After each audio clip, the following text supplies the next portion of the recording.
vient de nous quitter, c'est un grand homme qui a un parcours évolutif hors du commun. Cet enfant né à Bolobo en 1943 et ses ancêtres étaient des tailleurs d'ivoire de Bolobo, donc des artistes qu'on appelle ivoiriers. Et donc là, c'est quelqu'un dont les talents étaient innés, donc un artiste prédestiné. Et il a étudié ses écoles primaires à Brazzaville et puis il est venu ici à l'Académie de Beaux-Arts de Kinshasa, hein, étudier. Il a terminé sa classe de sculpture. À l'époque, il était élève de Maître Loufoua, André Loufoua, Maoudi. Et puis après, il a enseigné à Kitambo dans une école. Il a pu vendre une œuvre et avec le produit de cette œuvre, il est parti en Autriche étudier. Et il a terminé son magister artium, dans son master en art, à l'Académie de Vienne, là où Hitler avait étudié. Donc c'est une grande académie de réputation mondiale. À l'époque, c'était les titres les plus élevés sur le plan scolaire. Maintenant, on peut parler de doctorat en art, mais à l'époque, c'était quand vous êtes magister, artium, donc c'est les titres les plus élevés. Et il est rentré au pays, parce qu'à l'époque, on appelait les cadres congolais en études en Europe de rentrer au pays justement pour apporter leur contribution. C'était sous la Deuxième République et il est rentré. Et il a commencé à enseigner ici à l'Académie des Beaux-Arts en sculpture. Il a formé des étudiants. Il a envoyé même certains à l'académie où il a étudié pour apprendre comme lui la sculpture.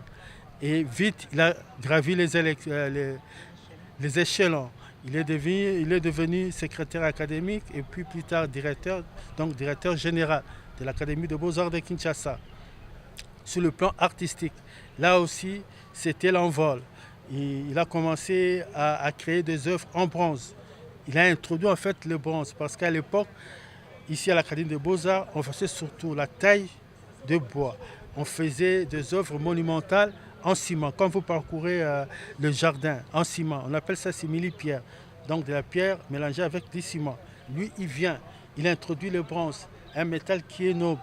Et lui, il s'est poli le bronze, il s'est donné de formes, parfois stylisées, parfois robustes, de formes vigoureuses, de styles naturalistes et de styles stylisés. Hein. Il s'est dompté la matière, le bronze. C'est vraiment une passion pour lui. Et là, il a créé toute une école parce qu'il y a eu des artistes congolais qui ont commencé à pratiquer le bronze. C'est en tant qu'animateur de la vie culturelle. Il a réuni un groupe d'amis, d'artistes, une dizaine. Ils ont créé un groupe qu'on appelle avant-gardiste congolais. Ces groupes, c'était en réaction à la critique belge.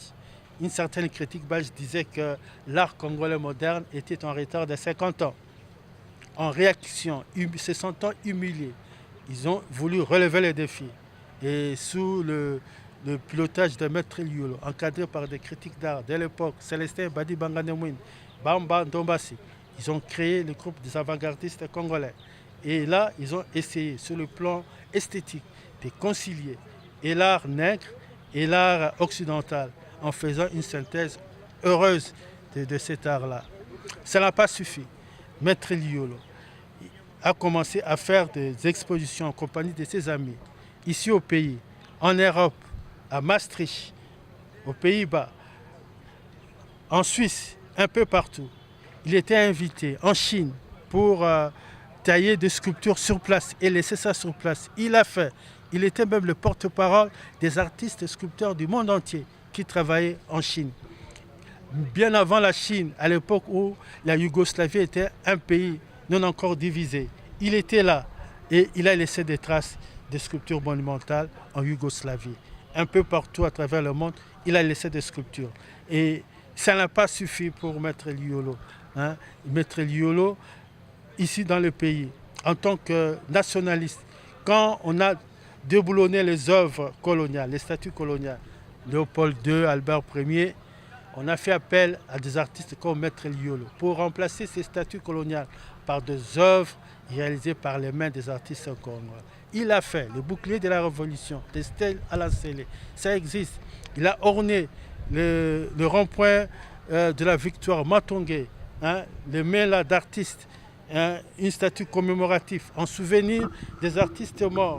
On met chaque fois une plaque commémorative. Ça n'a pas suffi. Ces dernières années, il a immortalisé Luambo Makedi, le maître de la musique congolaise. Lui, maître Liolo, grand maître de l'art en sculpture. Il a immortalisé un autre maître en réalisant la statue de Luambo Makedi qui est érigée là-bas.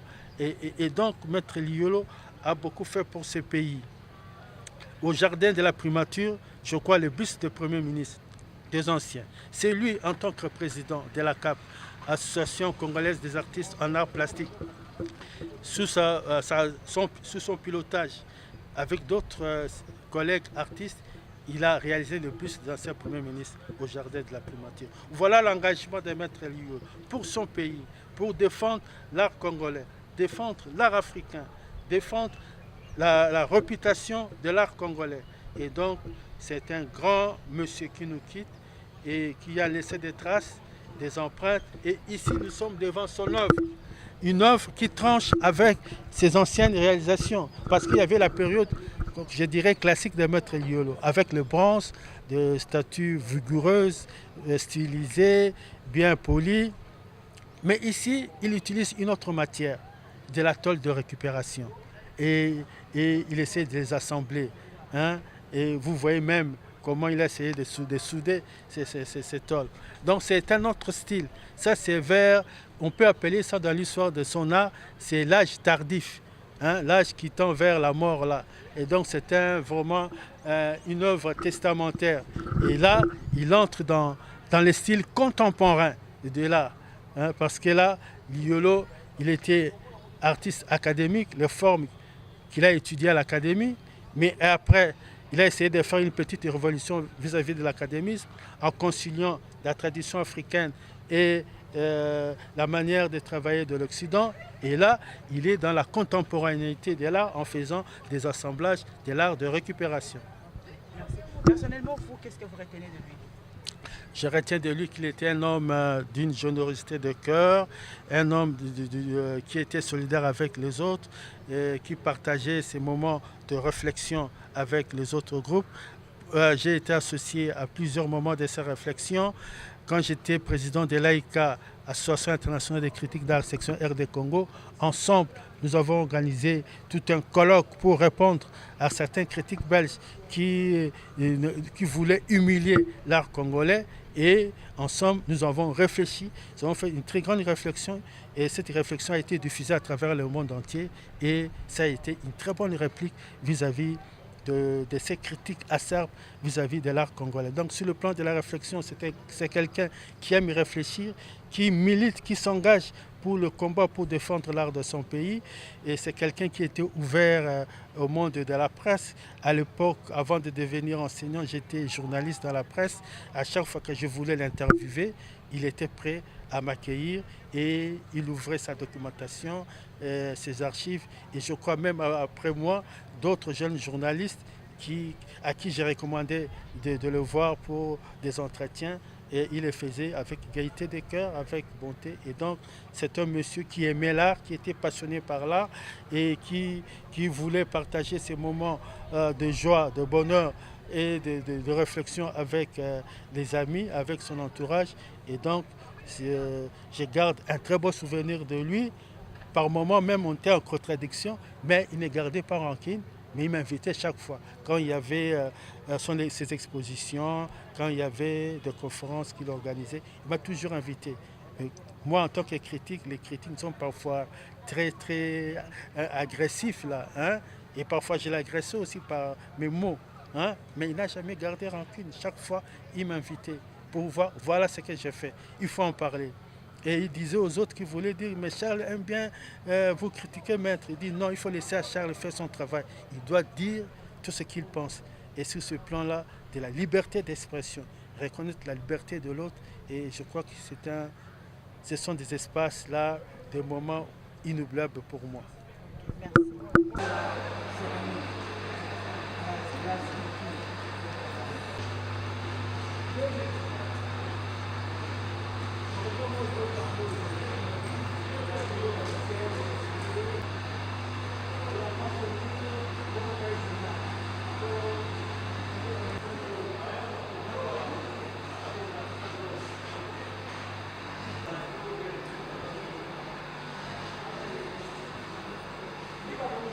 consoeur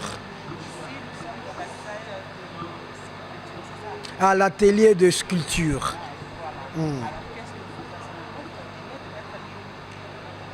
Cet atelier, c'est le cadre par excellence où Maître Liolo a appris le métier. À l'époque coloniale, quand l'école était dirigée par Marc Stanislas Walenda, frère des écoles chrétiennes, un religieux belge. C'est lui le fondateur de l'Académie des Beaux-Arts. Selon l'histoire, cette institution a commencé dans le Congo central, précisément à Gombe-Matadi, à côté de Banzangungu. Et quelques temps après, elle s'est retrouvée ici dans la capitale. C'est là où Maître Liolo, les Makusa et les autres ont appris les métiers. Mais Liolo a appris la sculpture ici.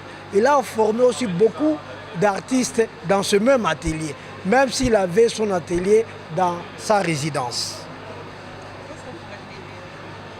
Bon, je dirais que je retiens de lui beaucoup de choses. Un éducateur chevronné, un homme qui avait une bonté là exagérée. Il aimait tout le monde, il aimait la jeunesse. Il était vraiment là pour défendre la cause de la jeunesse. Il ne lésinait pas sur ce petit moyen pour aider les jeunes. Il était toujours là pour prodiguer des conseils. Il ne cessait d'assister sur tous les plans les étudiants. Il les aimait. Il savait que les étudiants, ce sont eux qui allaient prendre la relève pour ce Congo émergent. Raison pour laquelle, quand il y avait des expositions organisées par les étudiants, ça et là, ils s'y rendaient. Et il ne manquait pas d'apprendre des choses aux étudiants. Il était ouvert. Liolo, en tout cas, engageait des discussions sur le plan scientifique, voire artistique, avec les jeunes gens. Parce qu'il savait qu'il viendrait un moment où il va quitter ce monde. Il a marqué vraiment son passage d'une empreinte indélébile. Liolo, c'est l'immortel. C'est un grand artiste que l'Académie des Beaux-Arts ait connu. Vous pouvez travailler, faire semblant de travailler. On va faire comme ça.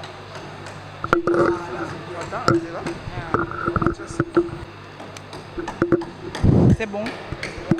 C'est bon.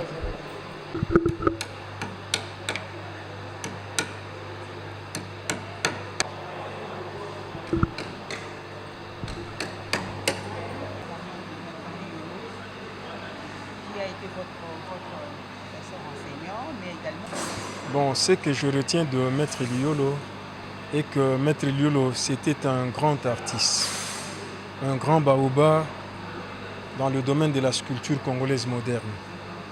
Un monsieur qui a commencé ses études dans cet atelier. Il est parti en Occident, en Autriche principalement, pour continuer ses études. Il est revenu en tant que grand maître. Il a enseigné ici. On a travaillé ensemble. Quand je l'ai connu, j'étais encore aux humanités. Mais quand il est rentré au pays, après que nous, on a terminé nos études supérieures, on a travaillé avec lui. C'était mon enseignant du cours de monumental en licence.